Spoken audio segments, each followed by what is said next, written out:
পর তারা বিয়ের সিদ্ধান্ত নেন। তামিম জানান, রাইসার সঙ্গে 1.5 বছরের বেশি সময় ধরে পরিচিত।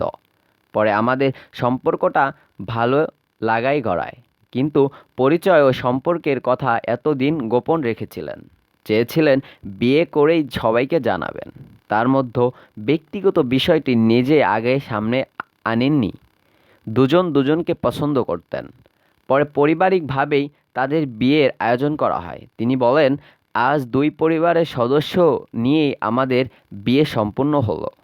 জুম্মার নামাজের পরেই মিরপুর সেন্ট্রাল মসজিদে আমাদের বিয়েটা হয়।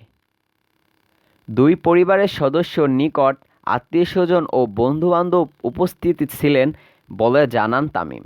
বাস্তব মধ্যে এই অভিনেতা জানালেন, দুজনের মধ্যে মিল রয়েছে। তাদের মধ্যে বোঝাপড়া ভালো, যে কারণে মনে হয়েছে